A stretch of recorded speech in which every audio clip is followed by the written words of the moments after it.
হজ শেষ করার পর দেশে কিভাবে হজের শিক্ষা নিজের জীবনে বাস্তবায়ন করা যেতে পারে। হজের মাধ্যমে যেহেতু আল্লাহ তাআলা হজ যাত্রীকে হাজিকে নিষ্পাপত্ব দান করেন, সেজন্য তিনি দেশে আসার পর নিষ্পাপত্ব ধরে রাখার চেষ্টা করবেন, গুণামুক্ত জীবন যাপন করার চেষ্টা করবেন। হজে আল্লাহর যে নিদর্শনগুলো তিনি বিভিন্ন জায়গায় অবলোকন করেছেন, প্রত্যক্ষ করেছেন, ইমানের নূর অর্জন করেছেন, এটা যেন নষ্ট না হয় সেজন্য নেকামলের মধ্যে থাকার চেষ্টা করবেন, গুনাহের পরিবেশ থেকে দূরে থাকার চেষ্টা করবেন। এখন প্রশ্ন হলো, হজ করে এসে আমরা অনেকে ভালো থাকতে চাই, কিছুদিন পর আসলে আর থাকতে পারি না, কারণ কি? উত্তর হলো, এর অন্যতম বড় কারণ হলো আল্লাহর কাছ থেকে সেভাবে আমরা চেয়ে আসতে পারি না।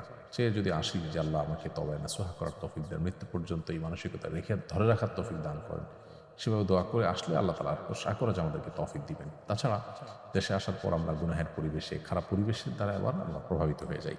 এই জন্য পরিবেশটাকে নিজের ঈমান এবং আমলের জন্য অনুকূল হয় এরকম পরিবেশ নির্বাচন করা এবং সেই পরিবেশের মধ্যে থাকার চেষ্টা করা। এরকম বহুমুখী প্রচেষ্টা করা হলে আল্লাহ হয়তো তৌফিক দিবেন। তাছাড়া আমাদের ঈমান দুর্বল হয়, এই জন্য থেকে থেকে থেমে থেমে ঈমানকে নবায়ন করা, ঈমানকে জাগ্রত করার জন্য আবার ঈমানের পরিবেশে যাওয়ার চেষ্টা করা। আল্লাহ আমাদেরকে সেই তৌফিক দান করুন। অনেক আত্মীয়স্বজন হজের কথা শুনলে বলেন, আমার নাম নিয়ে কাবা শরীফে একটু দোয়া করবে অথবা মদিনায় আমার সালাম পৌঁছে দিবে। এটা কতটুকু সঠিক? যদি তার নাম ভুলে যাই বা স্মরণ না থাকে তাহলে কি গুনাহ হবে? কেউ যদি আপনার কাছে মক্কায় গিয়ে, কাবা শরীফ গিয়ে তার জন্য দোয়ার আর্গুমেন্ট করে, তাহলে সেটা রক্ষা করা উচিত। তার জন্য আল্লাহর কাছে দোয়া করা উচিত, তিনি যদি কোনো দোয়া চেয়ে থাকেন। আর কেউ যদি বলেন যে আমার সালাম নবী সাল্লাল্লাহু আলাইহি ওয়াসাল্লামের রওজায় পৌঁছে দিও, তো সেক্ষেত্রে উলামা ইকরামের মধ্যে দুটি মত আছে। অনেক উলামা ইকরাম বলেন যে এটির কোনো প্রয়োজন নেই, কারণ প্রত্যেক ব্যক্তির দুরূদ পৌঁছানোর জন্য আল্লাহর পক্ষ থেকে ফেরেশতা নিযুক্ত আছে, যেমনটি বিশুদ্ধ হাদিসে বর্ণিত হয়েছে।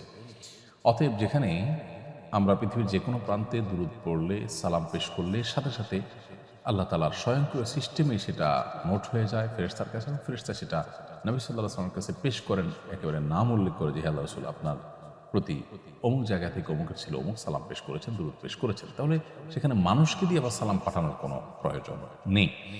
এর বিপরীতে অন্যান্য উলামা একরাম অনেকে বলেন যে এটি করা যেতে পারে, এটি করলে কোনো অসুবিধা নেই।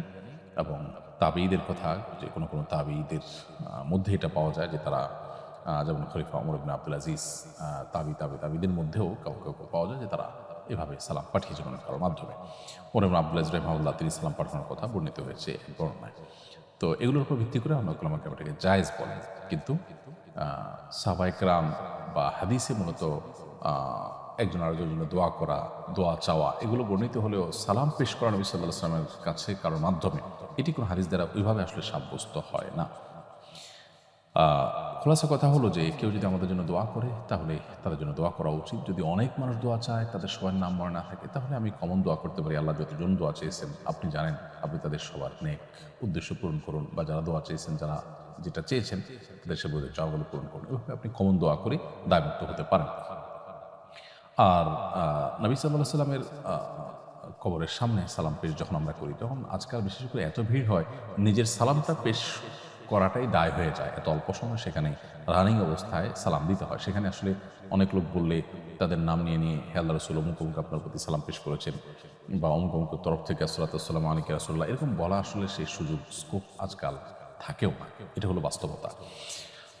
অতএব দোয়ার ক্ষেত্রে আমরা যেমন কমন দোয়া করতে পারি তাদের জন্য, আবার সেই সাথে তাদের নামের নোট নিয়ে নিতে পারি যে কারা কারা দোয়া চেয়েছেন, তাদের নামগুলো ধরে ধরে নোট দেখে আমরা তাদের জন্য আলাদা করে বা বাইতুল্লাহ গিয়ে দোয়া করতে পারি। সেটা আরও ভালো, কারণ অন্যের জন্য যখন দোয়া করা হয় তখন আল্লাহর ফেরেশতারা যেই দোয়া করেন তার জন্য দোয়া করেন। অতএব আমি মানুষের জন্য যত বেশি দোয়া করব তার সুফল আমি তত বেশি পাবো।